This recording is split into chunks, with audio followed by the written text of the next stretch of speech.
Hello, everyone. Welcome to English Insights. Today, we will learn about a big story from the past. This story explains how Japan conquered many countries in Southeast Asia during World War II. It was a very important time in history from 1941 to 1945. The events changed the world forever. There were big battles, great victories for one side, and deep sadness for many people. The story is divided into 6 parts. We will see the reasons for the war, the main battles, and the life of the people in the countries that were conquered. The video also helps you practice your English listening skills with real topics.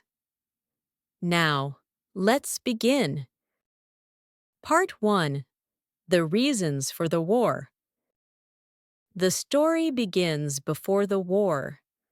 In the early 1900s, Japan was a country that was growing very fast.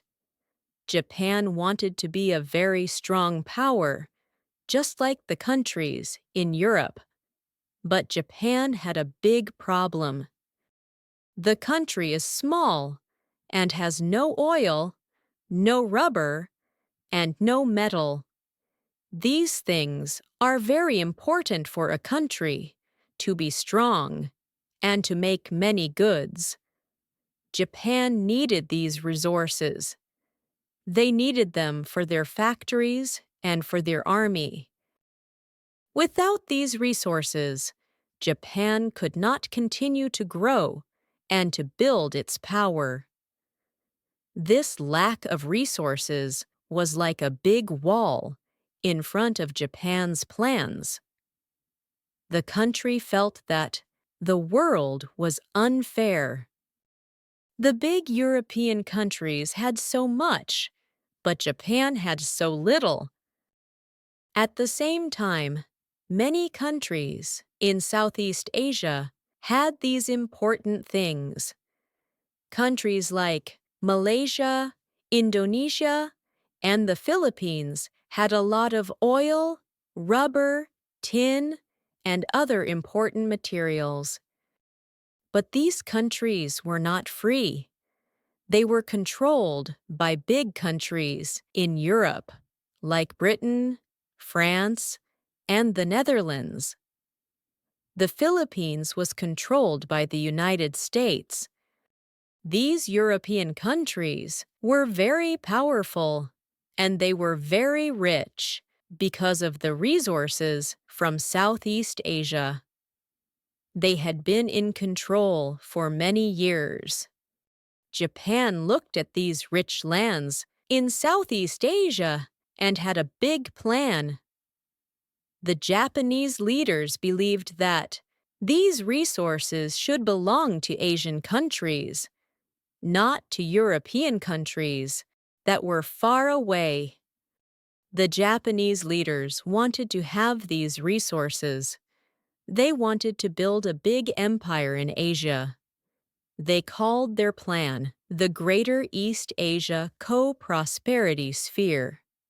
This was a big name. It meant they wanted to have a group of Asian countries led by Japan. They promised to free the countries from the white European powers. They said that Asia should belong to Asians. They used this idea to make the local people feel like friends. They promised to help them build their own countries. This was a good story for many people to hear. This was the reason for the war. Japan wanted the resources, and it wanted to be the biggest power in Asia. The desire for a bigger empire and for essential materials was the main reason for the coming conflict. This desire was strong, and it pushed Japan to make a very big decision to start a war. They felt that war was the only way to get what they needed to be a powerful and respected nation. The military leaders believed that, by acting quickly, they could surprise the European countries and win the resources before anyone could stop them. They were very confident in their plans and believed their soldiers were the best in the world. This confidence, born from a long history of military success, make them think they could beat the big Western powers easily. Part 2. The start of the attack. The war for Japan began on December 7th, 1941. This was a very big day in history. Japan made a very big and very fast attack on a place called Pearl Harbor. Pearl Harbor was a very important Navy base for the United States. It was in a place called Hawaii. The attack was a surprise. The U.S. was not ready for it. Many American ships were destroyed. Many American soldiers died. This attack was a signal to the world that the war had begun. The United States quickly joined the war against Japan. It was a very important moment because it meant a powerful country would now fight against Japan. At the same time, Japan did not stop. While it was attacking Pearl Harbor, it also began to attack many countries in Southeast Asia. The Japanese army was very fast and very strong. They attacked the Philippines. The Philippines was a country controlled by the United States. They attacked Malaysia and Singapore. These were controlled by Britain. They attacked Burma, which was also controlled by Britain. They attacked Indonesia, which was controlled by the Netherlands. These were all very important places. The Japanese army attacked all these places at the same time. The scale of the attacks was very large. It was a very well-planned action. The Japanese military worked together perfectly, with the Navy and Army helping each other in a great way. The attacks were very fast. The Japanese Army moved quickly. The Japanese soldiers were very well trained. They did not have many big tanks, like the Europeans. They used bicycles and small, fast movements. They moved through the jungles and mountains. The European armies in Southeast Asia were not ready for this kind of fighting. The European soldiers were far from home and did not know the land. They were also not as ready for a big war. This first part of the war was a huge success for Japan. In a few months, they had taken control of almost all of Southeast Asia. The European powers were shocked.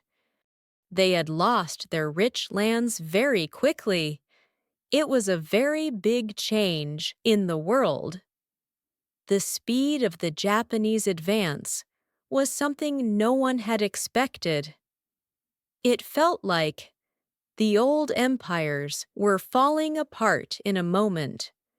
This rapid victory was a great show of force and made the Japanese people feel very proud and strong. It showed the world a new powerful force had arrived in Asia. The European countries were seen as weak and unable to protect their own colonies. Part 3. The Fall of the European Empires. The speed of the Japanese victory was a big surprise for the world. In the Philippines, the American army was not ready. The Japanese army quickly moved across the islands. The American and Filipino soldiers tried to fight back, but they were too weak. The most famous moment was the Bataan Death March. Many American and Filipino soldiers had to walk a very long way after they were captured. The Japanese soldiers were very cruel to them. Many of them died from hunger, sickness, and abuse. In a short time, Japan took control of the whole country. This was a big defeat for the United States in Asia. In Malaysia and Singapore, the British Army was also defeated very quickly. Singapore was a very important city for Britain. It was a big navy base. The British leaders believed that Singapore was a very strong place. They called it the fortress. They believed it was impossible to capture. But the Japanese army came from a way the British did not expect. They came from the land side, not the seaside. The British were shocked and had to give up. The fall of Singapore in February 1942 was a huge defeat for Britain. It showed that the European empires were not as strong as people thought.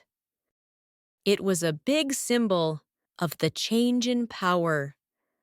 The British people were very sad and angry when they heard the news. In Indonesia, the Dutch army tried to fight back, but they were also defeated.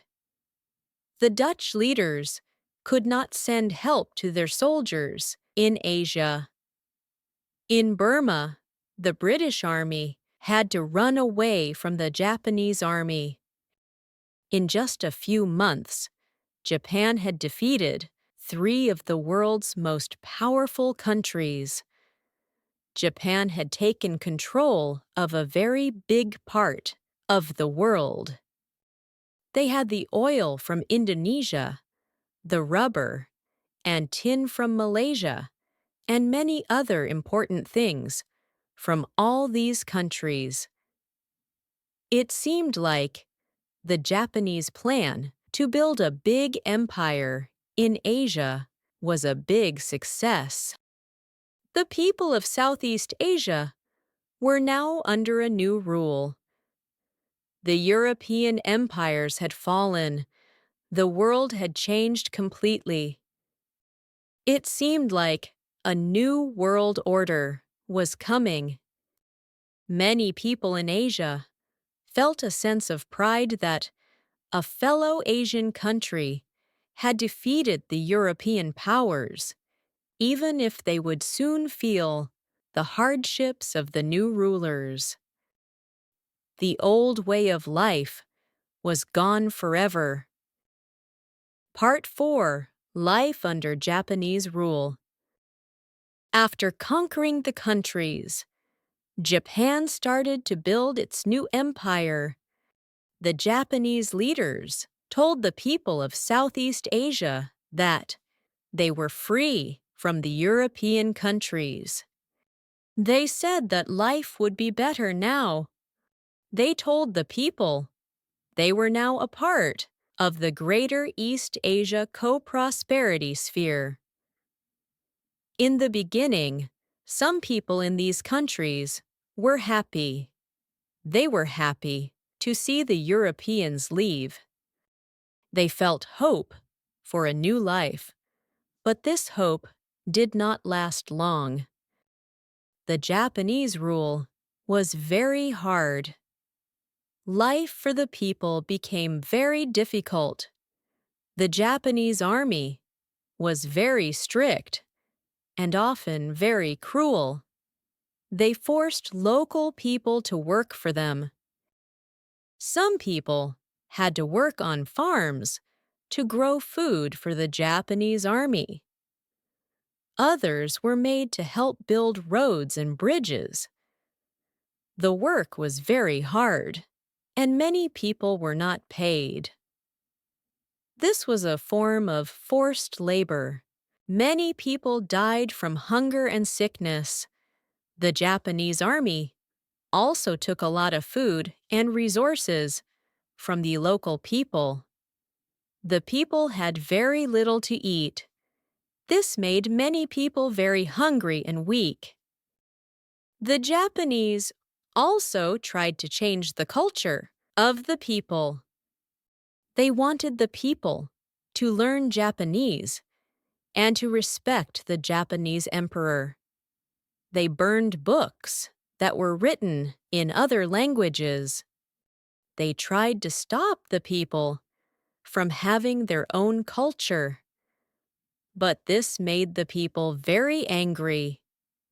The people of Southeast Asia now had two enemies: the European countries and the new Japanese rulers.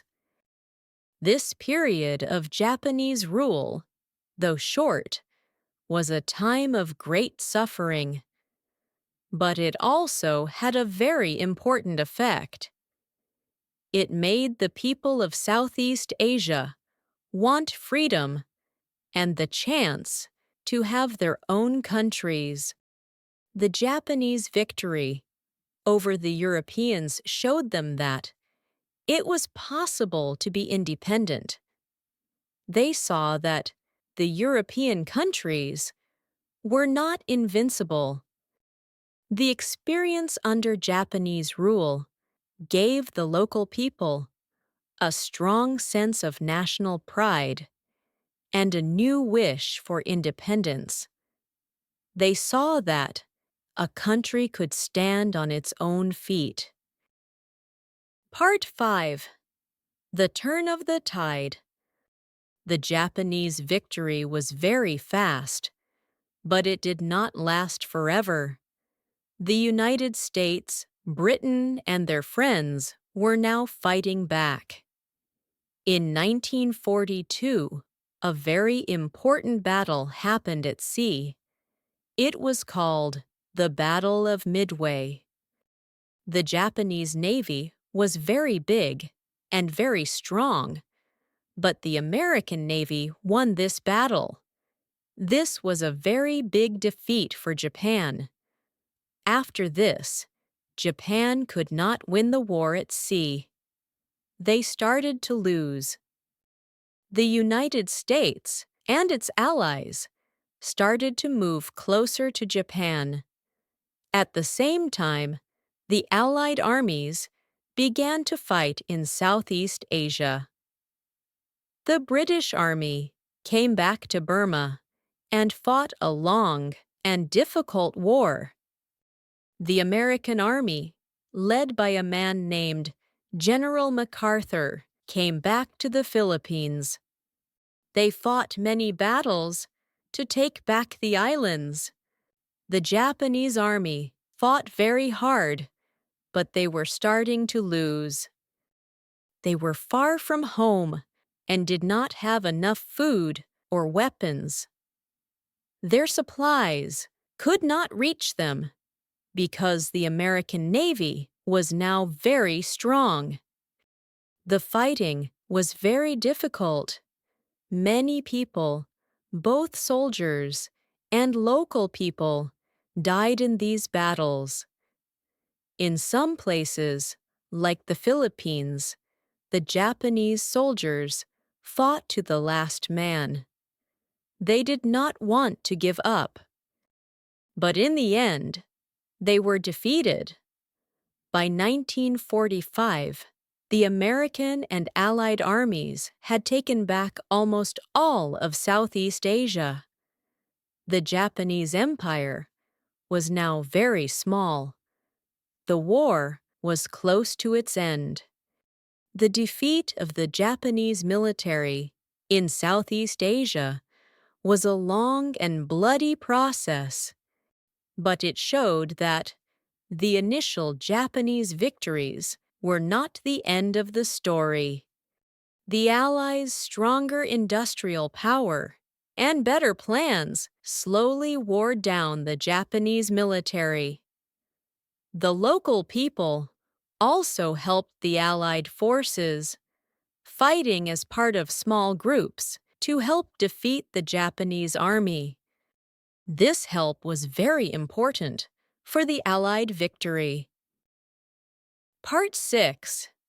The End of an Empire and a New Beginning. The war ended in August 1945. The United States dropped 2 big bombs on Japan. Japan had to give up. The Japanese Empire was now finished. The soldiers went back home. The Japanese rule in Southeast Asia ended. This was a very big day for the people in the countries that had been conquered. They were now free from Japan. But they were still not completely free. The European countries, like Britain and the Netherlands, wanted to come back and take control of their old lands. But the world had changed. The people of Southeast Asia had seen the Europeans defeated by the Japanese. They had seen that the white people were not invincible. They had felt the pain of being ruled by a foreign country. They did not want to be ruled by anyone anymore. They wanted to be independent. After the war, many countries in Southeast Asia began a new fight for independence. They fought against the old European rulers. Countries like Indonesia and Vietnam fought long and difficult wars to become free. The Japanese occupation was short, but it had a very big and lasting effect. It was a time of great pain and suffering, but it was also a time that planted the idea of independence in the hearts of the people. The Japanese army had broken the power of the old European empires, and this created a chance for the local people to fight for their own countries. Today, the countries of Southeast Asia are independent and strong. The story of the Japanese conquest is a reminder of how war can bring both destruction and change. It is a story of how a short, difficult period can lead to a completely new future. The spirit of independence, born during this time, was very strong, and it helped these nations become the free countries they are today.